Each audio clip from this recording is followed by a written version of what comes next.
There is no such thing as a routine traffic stop for any law enforcement officer. This is the brain center where everything is controlled and all of the decisions are made. Our job was to go check to see if they had any kind of explosive devices. This is the nicest bunch of folks I've ever seen.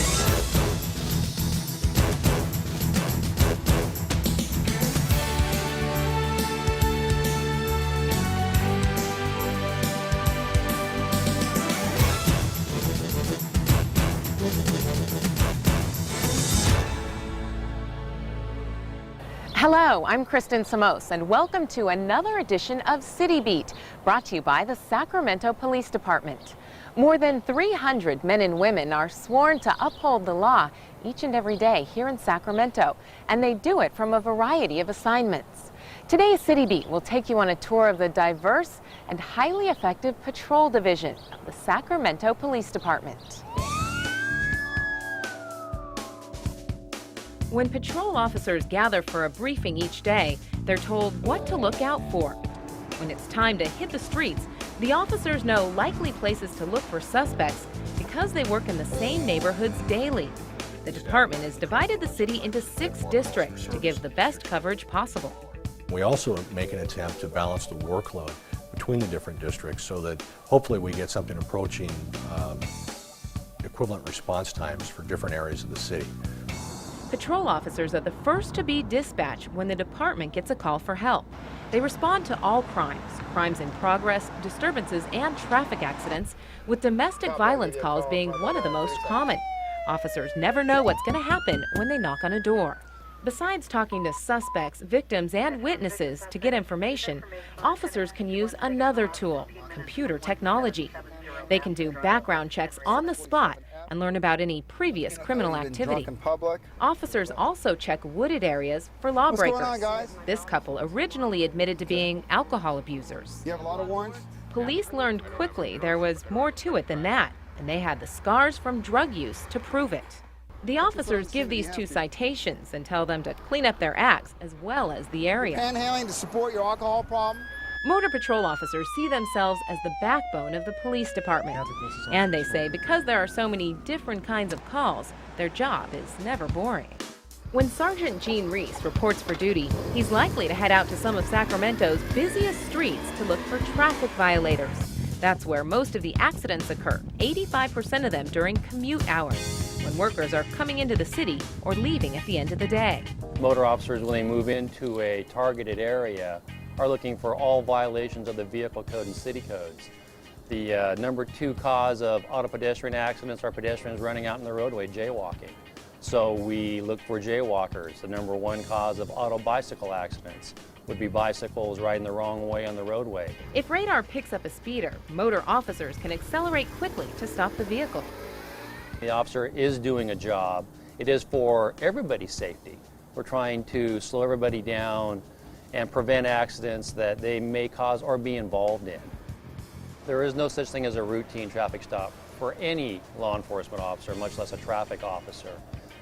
The highest officer mortality rate in law enforcement occurs during vehicle stops or traffic stops. And so officers are always very cautious when they approach a vehicle, which is why when the person is calmly sitting in the car with their hands, we can see them, it relieves a lot of tension on our part. Another way to cooperate during a traffic stop is to have all of the necessary paperwork in one place: your driver's license, car registration, and insurance. Motorcycle officers also want you to know that there's no need to try and talk them out of a ticket. If you were caught breaking the law, you'll have to pay the price. Keeping an eye out for traffic violators isn't the only job of motor officers. They're trying to catch lawbreakers of all types. An officer's on the side of the road and a car goes speeding by, we don't know if it just robbed a bank, if he just killed his buddy and threw the body in the trunk, or if he's actually just late to work or dropping somebody off at daycare. When police officers respond on bicycle, they can zip through alleyways and downstairs quickly to get to the call. The mission of the bikes is to work downtown in the area where all the businesses are. We work on K Street, the K Street Mall, the downtown plaza, Old Sacramento, and Chavez Park, where the City Hall is. The bike unit's most common calls are those dealing with transients. We get people from all over coming to get on Greyhound, to go to Amtrak, to use light rail. We have a lot of tourists that come down to Old Sacramento, that come to see the Capitol, come to the convention center. So we deal with a variety of people down here. Some people may wonder, how effective can bicycles be in law enforcement? Hey ladies, how are you? We're real mobile, then we're real effective. We can get places in a hurry. A lot of, especially downtown, is one-way streets. If we have to, we can go the wrong way, like on the sidewalk or something. If we're chasing somebody, we can go down through real short alleys or places where cars can't go. Bike patrol officers usually work in pairs and stay in touch by radio and cell phone. Because they work the same streets every day, they get to know merchants, workers, and other regulars. They ride up to 20 miles daily, working to keep the streets safe for everyone. When bike officers run into lawbreakers like these, Where'd you get the whiskey? No. they can make a quick call and have them arrested and taken to the county jail just a few blocks away. The mounted patrol is also called to special events, but most of the time its members are downtown and in Old Sacramento, keeping an eye on who's coming and going. The horses have this tremendous added value, if you will, that makes the officers highly visible. We can see things that other people can't see. We're 9 feet up in the air. I can look down K Street Mall and see things going on that are 2 or 3 blocks in the distance. Another added bonus is that citizens who may be considering breaking the law often think twice when they see the mounted officers. Officers don't complain about being ambassadors for the police department. People from all over the world visit Sacramento, and they often ask to have a picture as a memento.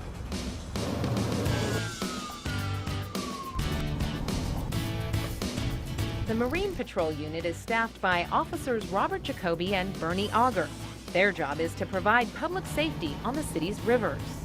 Well, we're responsible for providing police services and emergency services from the city of Freeport up to the Brighton Bridge, which is the I-80 overcrossing of the Sacramento River, and then eastbound to the American River up to the Watt Avenue. You guys get a fishing license displayed? The team works 40 hours a week, including weekends and holidays. When we're on patrol out here, we're kind of looking at all the boats that are passing by, making sure that the safety equipment is visible, that everybody has on life jackets. We're looking for boats that are operating in a reckless manner. Have a good day. Marine officers also help the homicide unit when bodies are found in the water, and they lend a hand to the homeless camping enforcement unit. Officer Jacoby was instrumental in the cleanup of unsafe boats on the river that people were using as homes. The Marine unit partners with the Sacramento Fire Department during emergencies, including searches for missing people. The boat has specialized equipment to determine the depth of the water and whether there are obstacles, like bodies, in its path. From its 2 helicopters and a fixed-wing aircraft, the Air Patrol can spot possible dam breaks during heavy rains. The goal of the 5-person crew is to always be of help to officers on the ground or on the river. Because of our infrared heat systems on board of the aircraft, as well as our video downlinking systems, we can rapidly respond to a fire situation. Because of the vantage point high in the air, it gives us a different perspective of what we're dealing with. The pilot is in control of the aircraft, observer takes over directions, and all the things that are associated with getting the aircraft to the scene and then reporting of what they're seeing. You have to keep in mind that's like a 2-officer police car. The only difference is it's up in the air as opposed to 2 officers down on the ground in a black and white cruiser. On a daily basis, the job of a police officer is tough enough. But add to that the responsibility of overseeing security for tens of thousands of people with the whole world watching. We're talking about 2 very different events that took place in Sacramento within a matter of a year. With post-9/11 concerns, a controversy with one of the events, and the potential for major chaos, these are just some of the obstacles officers were facing. We say fight back. We say fight back. June 2003. For 4 days, Sacramento played host to the United States Department of Agriculture Convention, an event known to draw thousands of protesters and the potential for violence and chaos. 1 year later, thousands more come to the capital city, this time not in protest, but in support of athletes vying for slots on the Olympic team. But scores of athletes, spectators, and media could be an invitation for trouble. Enter the Sacramento Police Department and a host of allies in security from around the world. This is the Joint Operations Center for the USDA conference, constructed for the sole purpose of handling security. This is the, I guess what you would call the brain center, and where everything is controlled and all of the decisions are made for the deployment of all of our teams out in the field. But back up several months, and we'd see how planning for the USDA conference changed as information came forward. It was just an agriculture event from delegates all over the world. We're going to attend Sacramento, believe it or not. We said, oh, this is going to be a good thing for the city of Sacramento. It's going to put the city of Sacramento on the map. Then along came that, though, information came along that there was going to be protesters, something similar to what happened in Seattle. So with foreign ministers from 185 different countries expected to attend, along with countless protesters, the Sacramento Police Department knew this was an international conference with international concerns. One of our responsibilities as a law enforcement agency is to protect everybody's rights. Among those rights are people's First Amendment rights. So people want to protest this conference. They have every right to do that. They have every right to stand on the corner. They have every right to yell. They have every right to get their word out. What they don't have a right to do is cause damage to property, to injure people, and that's our main concern. And thus, a security mecca was created with help from agencies around the globe, from the FDA to the FBI, the Sheriff's Department to the Secret Service. All resources are needed during major events. The bicycle units because they move quickly and maneuver smaller spaces. The motorcycle teams help with traffic problems, congested intersections, and pedestrian movement. And the mounted units offer an observation platform, not to mention an 1,800-pound horse, which might be a bit more daunting than a 180-pound officer. All of these resources are constantly being monitored and moved with great thought. It's a lot of it is it's like chess move, but a lot of it is strategy. You have to kind of foresee what you think might be occurring. You listen to your teams, you listen to the staff that's around me, that's giving me intelligence information. They're looking at things and they're feeding me a variety of information. And then what I'm doing is deciding, okay, how are we going to move the people around to be successful in our mission. Another tool considered perhaps one of the most valuable is in the air.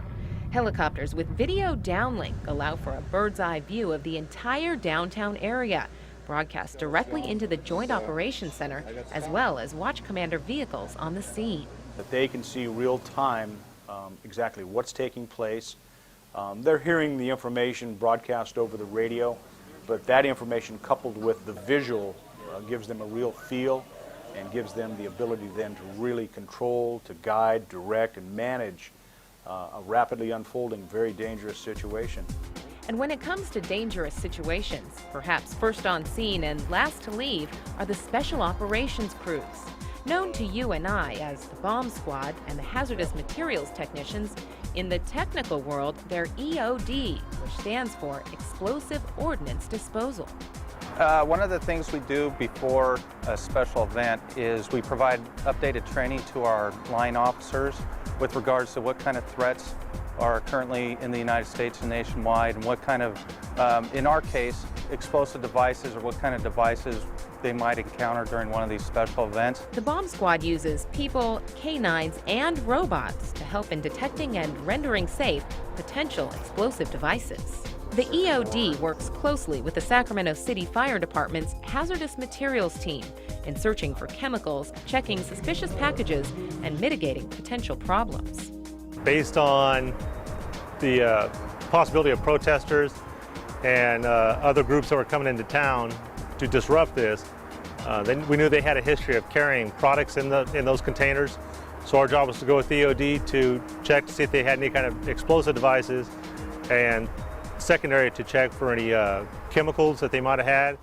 Both of these teams played a big part in security measures at another major event, the Olympic Track and Field Trials. Although their goal was the same, to deal with potential chemical weapons, the assignment was quite different. In the first event, the agricultural conference, the intelligence or the information we had was there was going to be specific groups that actually were attempting to close down the event through acts of demonstrations and so forth. And so that's why during that event we were more in the open, more of a show of force. Where the Olympic trials, at least the intelligence that we had and the information we had coming up to that, it was going to be a crowd that was there for the event. We didn't have any information that there was going to be people protesting or trying to disrupt the event during a normal day of operation. The difference? At the track and field trials, the command was to show that standard security measures were in place, the steps that visitors might expect. At the same time, officers kept under wraps the extensive security details that might cause unnecessary alarm. It was all about making the spectators feel safe. A lot of our job was behind the scenes, and people didn't realize what we were doing, and that's how we wanted it. We don't want to create panic by showing our presence with our equipment or doing certain things when there's a large amount of the public watching us. So what the public saw was this: the hand wands, the officers here and there, and the bag checks at the entrance, a measure that gave both security personnel and spectators peace of mind. We don't want to get into a situation where we're going to guess that something might be in there that doesn't belong. So we have to be consistent, and the consistency is that we're going to look at everything that comes into the event. It gives us a comfort level, it gives the spectators a comfort level that they can go in and they can relax and know that everything is in good shape. In the end, both events, considered major in the nation's eye, went off with few problems. For the USDA conference, a mere 57 arrests, compared to hundreds at the Seattle conference. There were some reports of vandalism, mostly graffiti, but no serious property damage, and even better, no major injuries to attendees, protesters, or officers. It was a defining moment for the Sacramento Police Department. In my 25 years here, I've never been involved. I've been a lot involved in a lot of things, but nothing of this magnitude. You couldn't put a price on what the morale we received for the officers, especially the younger officers, the command staff, and for the city officials. And we received a lot of compliments, earned the respect, I think, from our citizens, how we handled this peacefully. And I think we earned a lot of respect from the law enforcement agencies throughout the nation, how we handled and planned this event. As for the Olympic trials, officers reinforced their position as leaders in regional law enforcement. They worked 12, sometimes 16 hours a day to keep a low profile on their high security measures. And in the end, this event too was deemed a huge success, putting Sacramento on the map and opening the door for more world-class events. As for more big events, officers say there's nothing of this magnitude planned, but they are prepared to handle large-scale regional events like the Jazz Festival, New Year's Eve celebrations, and appearances by dignitaries.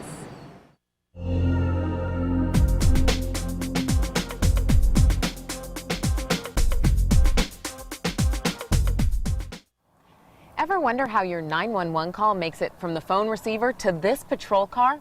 Well, it may seem simple, but in reality, the Sacramento Police Department's 911 center is known nationwide as being high-tech. In fact, they're so knowledgeable when it comes to dispatching that the rest of the state sends their officers here for training too. So what's the buzz? Take a look inside at the Sacramento Police Department's 911 center. Okay, you need an ambulance? Make a list of the items that are missing. Okay, hold on, okay? This three-digit number may be small, but when it comes to fighting crime and keeping Sacramento safe, there's nothing bigger than the Sacramento Police Department's 911 center, officially known as the Communications Center. This, we refer to it as the hub of the department. I would call it the hub. This is where everything begins, basically, that comes into the police department. This is kind of the heartbeat for receiving information and initiating a call. She is swinging at people and stepping on their feet. She's also picking on her own arm and making it bleed. She's making statements that she wants to leave to kill herself. Does she need an ambulance? This is one of the largest police dispatch centers in Northern California. Every year, these dispatchers answer 1 million calls on the non-emergency and the 911 lines combined. It's a place that's open 24 hours a day, 365 days a year, with a staff that's always at the ready. And what happened there? As you can see, they have to look at 4 different screens at one time, basically 3 major screens at one time. And a lot of times they're juggling up to between 12 to 18 squad cars. So they're responsible for certain areas. And now they have to type. Typing is a big part of this job, and especially with computer-aided dispatch. Captain Bob Mitchell is a 30-year veteran with the Sacramento Police Department. He spent most of his career on the streets and remembers when dispatching information to officers wasn't quite so high-tech. Back in the mid-'70s, I recall when calls would come in and they would write on cards. and cards would be put in a track, and they would literally move down a track, and then people would read those and decide what the priority was. A human being decided. The computer helps us here. A very complex computer, along with a staff that must stay alert, inquisitive, and on the ball at all times. It's almost like we're crime fighters, and we are because we're gathering data. We also have a records management system that allows us to search things. So I know it's a black Cadillac and I've got this plate, so while the call's entered, you start searching and you play detective in the background. And so many times the dispatcher is instrumental in helping the officers catch the suspect. So that's the really fun part of the job. And Gina Knepp says, thanks to technology that's literally at their fingertips, dispatchers can now pull up maps, mug shots, and information from past calls that sound similar. What our dispatchers use to get calls entered into the computer system is called a computer-aided dispatch system. Every time a call is entered into that system, there's an alternate system called the records management system that stores that information so that, for example, an officer says, I know that last week there was a call involving a red Ford Mustang. The dispatcher can then go access the archive system and do a search on a red Ford Mustang and find that call rather instantly. In reality, dispatchers say the high crime calls are a small percentage of the total calls they receive. Aside from the urgent ones, an estimated 55,000 to 60,000 calls come in every month on the non-emergency lines. A stolen vehicle? These calls may be anything from where to pick up a towed vehicle to how to fill out a police report. And I'm sorry, it was a Chevrolet what? Esco van. So who answers these calls? The very same people. The communication center is broken up into call takers and those who dispatch the calls to the officers in the field. Among the call takers, there are some who answer 911 lines and others who answer the non-emergency lines. And all dispatch personnel are trained to do any of these jobs. Consider it a full-service shop. In fact, this dispatch center again takes national honors in just how full service they are. What happens is the message will come in and then you just follow the instructions on how to get it. This is a two-way text pager that receives calls from deaf or hard-of-hearing people who are mobile, much like we might use a cell phone.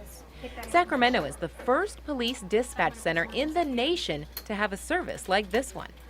When the deaf person or hearing impaired person is mobile and they don't have access to a TDD machine, they would use this as a two-way pager to communicate with us. For an example, if they were on a bus and felt like they were being harassed and they couldn't call us, they would use this as a two-way pager, letting us know where they're at and what's going on, providing us with descriptions just as they would if they were talking to us on a TDD line. And yet another pager alerts dispatchers of an incoming Amber Alert. The dispatchers then relay the information to officers in the field. Our philosophy here when we dispatch a call is if you're in doubt, send them out. So if a citizen isn't sure, if they feel it's an emergency and they're in any kind of danger, then they should call 911. While dispatchers say you should never hesitate to call 911 during an emergency, you also shouldn't abuse the system. It's generally intended for immediate threats, obviously, to life and property. An immediate threat would include, for instance, someone breaking into your house or a neighbor's house. It would, of course, include any situation where you or another person could be seriously injured or killed. We want those 911 calls to stay open for emergencies, because that is the community's lifeline coming to us. Dispatchers pride themselves on responding quickly and accurately. After all, lives could depend on it. One of the most frustrating things for us is that the person in crisis wants help immediately and they don't understand why we're asking the questions. For example, somebody just robbed the Bel Air and they're screaming for the police. Well, it's very useful to us and to the responding officers to know what the suspect looked like and what the car looked like and which way did they go. Those questions dictate how many officers respond, where they go, and how quickly they get there. Dispatchers say calling 911 might be intimidating, but the information the public provides is most definitely another link in the crime-fighting circle. He keeps coming back. We would be out of business if we didn't have citizens helping us out, paying attention and looking and getting descriptions and calling us. You know, people are afraid to call sometimes, and sometimes it's that one phone call that makes or breaks a big case. In each episode of City Beat, we bring you this next segment called Above and Beyond. This is where we feature an employee of the Sacramento Police Department who maybe exemplifies integrity, has been a mentor to other officers, or perhaps has made a significant difference in the community. This next officer has done all that and more. With more years on the force than any other before him, meet Officer Billy Lyons. I've been a police officer for 32 years. I went to work for the police department 38 years ago while I was going to college. Everybody in my family were police officers, and it just seemed like the right thing to do. Bill is one of our very senior officers here at the department, and I've been here for 25 years, so I've known him for that long, and he's the personification of the consummate professional police officer. Thank you very much. My pleasure. Thank you.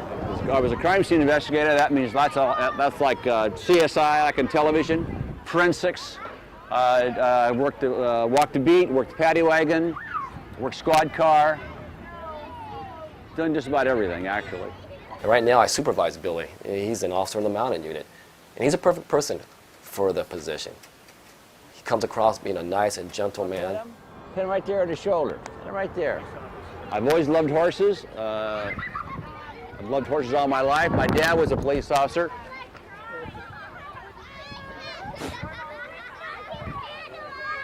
And horses are real special.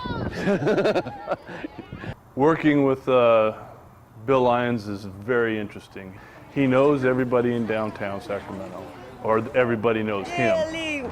How you doing, sweetie? I'm fine. It's just fun just being with him.